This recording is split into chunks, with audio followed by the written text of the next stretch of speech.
we are starting class 8 geography chapter 2 land, soil, water, natural vegetation and wildlife resource। हम इस chapter में हमें पता लगेगा कि हमारी अर्थ में कितनी लैंड है, कितनी फर्टाइल है, कितनी नहीं है, कैसी सॉइल है, कितना वाटर है, कैसी वेजिटेशन है और कैसी वाइल्ड लाइफ रिसोर्स है। So first is land. हम जितनी भी हमारे पास नेचुरल रिसोर्स है उसमें से लैंड हमारे लिए बहुत इंपॉर्टेंट है, बिकॉज वी आर ह्यूमंस। हम हवा में उड़ नहीं सकते, हम पानी में तैर के रह नहीं सकते। So land is most precious to live. अब लैंड भी डिफरेंट टाइप में है। इतनी बड़ी अर्थ में, इतनी सारी लैंड में हम सिर्फ 30% लैंड में ह्यूमन रहते हैं। सो ऐसा क्यों है? ऐसा इसलिए है क्योंकि लैंड की पॉपुलेशन अनइवन है। कहीं पे लैंड फर्टाइल है, कहीं पे लैंड फर्टाइल नहीं है। तो जैसे डेजर्ट एरिया में लैंड बिल्कुल फर्टाइल नहीं है तो वहाँ पे कम लोग रहते हैं, बट रैदर हम वैली की बात करें तो वहाँ पे बहुत लोग रहते हैं। क्यों? क्योंकि वहाँ की लैंड बहुत ही फर्टाइल है।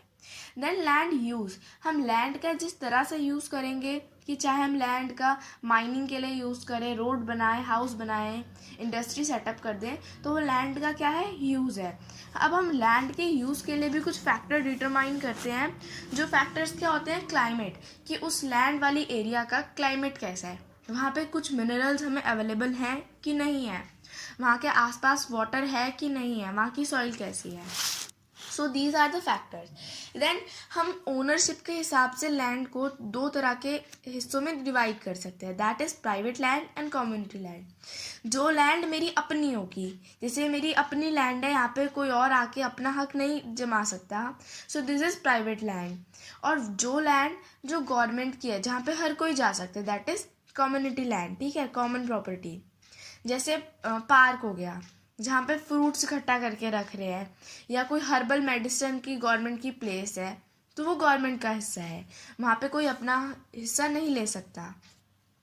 अब जैसे day by day population is growing, demand of people is growing, उसी हिसाब से अब लैंड का क्या होता जा रहा है? डिग्रेडेशन होता जा रहा है, लैंड स्लाइड्स आ रहे हैं, सॉइल इरोजन आ रहा है। क्यों? क्योंकि हम नई नई चीज़ें तो ला रहे हैं, बट जो हमारे कारण लैंड खराब हो रही है, हम उसको ठीक करने के बारे में नहीं सोच रहे हैं। अब हमें लैंड की कंजर्वेशन के बारे में भी सोचना है। क्यों? क्योंकि डे बाय डे डिफॉरेस्टेशन के कारण फॉरेस्ट ख़त्म होते जा रहे हैं, जिसकी वजह से क्या आ रहा है? लैंड स्लाइड आ रहे हैं, सॉइल इरोजन हो रहा है। तो अब इन सबको ठीक करने के लिए हमें क्या करना पड़ेगा? हमें एफॉरेस्टेशन करना पड़ेगा, हमें लैंड को रिक्लेमिनेशन करना पड़ेगा, हमें जो केमिकल पेस्टिसाइड यूज़ कर रहा है उसके यूज़ को कम करना पड़ेगा, और ओवर ग्रेजिंग को भी कम करना पड़ेगा। और ये कॉमन मेथड है कि जगह जगह पे जाके गवर्नमेंट थोड़े थोड़े चीज़ें लगाएं ताकि लोग उसे संभाल सके, लैंड को बचा सके। देन सॉइल, जो अर्थ के ऊपर एक थिन सब्सटेंस है पूरे अर्थ में, वो है सॉइल, जिसके ऊपर हम एग्रीकल्चर की चीज़ें पार्ट्स करते हैं। जैसे हम फार्मिंग करते हैं, वो लैंड सॉइल में करते हैं, कि अगर सॉइल फर्टाइल नहीं है तो हमारी फार्मिंग के बाद जो हमारी क्रॉप हो रही है वो भी फर्टाइल नहीं होगी, वो भी बेकार हो जाएगी। सो सॉइल बनने के लिए भी बहुत फैक्टर्स चाहिए हमें। जैसे फर्स्ट फैक्टर इसकी क्लाइमेट कैसा है। अगर क्लाइमेट अच्छा होगा तो सॉइल अच्छी बनेगी, मतलब जहाँ का क्लाइमेट जिस हिसाब का होगा। जैसे क्लाइमेट बहुत हार्श है तो सॉइल कैसी होती है? एकदम सूखी रेत की तरह हो जाएगी, लाइक डेजर्ट। अब टाइम, सॉइल को बढ़ने के लिए बहुत टाइम चाहिए। फ्लोरा और फौना, वहाँ पे कैसे एनिमल्स रह रहे हैं, वहाँ पे कैसा प्लांटेशन है, वेजिटेशन है, उस हिसाब से। और पेरेंट रॉक। अब सॉइल डिग्रेडेशन भी हो रही है, मतलब सॉइल की डेप्लेशन होता जा रहा है, सॉइल इरोजन से सॉइल बहती चली जा रही है। तो हमें सॉइल को कंजर्वेशन कैसे करना है? तो कुछ मेथड्स हैं, जैसे उनमें से कुछ मेथड है मल्चिंग। मल्चिंग क्या है? जो प्लांट के बीच में बेयर रॉक है वहाँ पे कुछ ऐसी तरह की चीज़ें लगा देते हैं जिससे सॉइल में मॉइस्चर बना रहे। ठीक है। अब क्या कर रहे हैं? टेरेस फार्मिंग कर रहे हैं कि बोर्ड फ्लैट स्टेप से बन जाए, जिससे सॉइल इरोजन हो तो वो नीचे वाले में बह के चले जाए, उसके नीचे में चल रहा है, बट वहाँ की रॉक कहीं और ना जाए। इंटरक्रॉपिंग मेथड है। देन वाटर आता है। वाटर क्या है? वाटर एक बहुत ही ज़्यादा वाइटल रिन्यूएबल रिसोर्स है, कि हमें बहुत ही ज़्यादा प्रीशियस है हमारे लिए। हम कहें कि हमारे अर्थ का पूरा 3/4 हिस्सा वाटर से कवर्ड है, बट जब हम देखें तो कहने को फ्रेश वाटर इतना कम है कि वो भी ख़त्म हो जाएगा आने वाले फ्यूचर जनरेशन्स के लिए। तो इसीलिए वाटर बचाओ कहते हैं।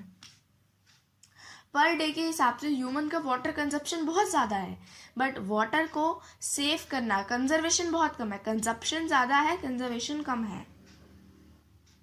फ्रेश वाटर जो हमारे लिए बहुत ही ज़्यादा ज़रूरी है वो बहुत कम है।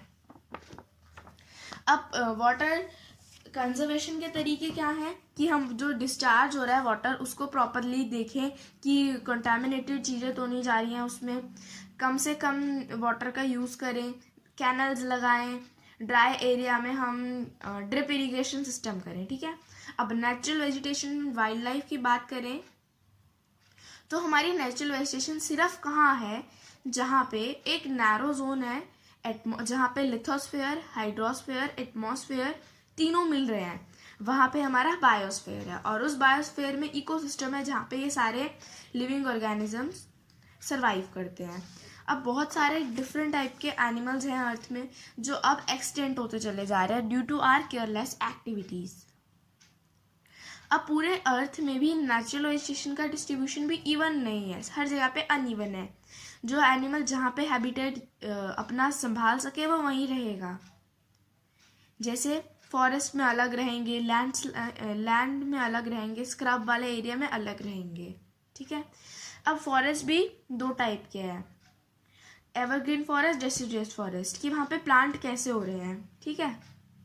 देन अब इन चीज़ों का कंजर्वेशन कैसे करना है। प्लांट फॉरेस्ट एक बहुत बड़ी वेल्थ है क्योंकि हमें नंबर ऑफ चीज़ें फॉरेस्ट से ही मिल रही है, पर जब हम इस फॉरेस्ट का चीज़ों का केयरलेस यूज़ कर रहे हैं तो क्या हो रहा है, डिफॉरेस्टेशन हो रही है, सॉइल इरोजन हो रहा है, हम वहाँ पे कंस्ट्रक्शन एक्टिविटीज़ लगा दे रहे हैं, फॉरेस्ट में फायर लग जा रही है और हम कुछ कर नहीं पा रहे हैं। तो इससे क्या हो रहा है, हमारी सॉइल ख़राब हो रही है। अब एनिमल्स को क्या कर रहे हैं, हम पोचिंग कर रहे हैं, हम एनिमल्स को मार रहे हैं, उनको इलीगली सेल कर रहे हैं। अब इस सब को बचाने के भी गवर्नमेंट ने बहुत से प्रोग्राम ले रखे हैं, जैसे सोशल फॉरेस्ट्री प्रोग्राम और वन महोत्सव, ऐसे बड़े बड़े प्रोग्राम्स हो रखे हैं।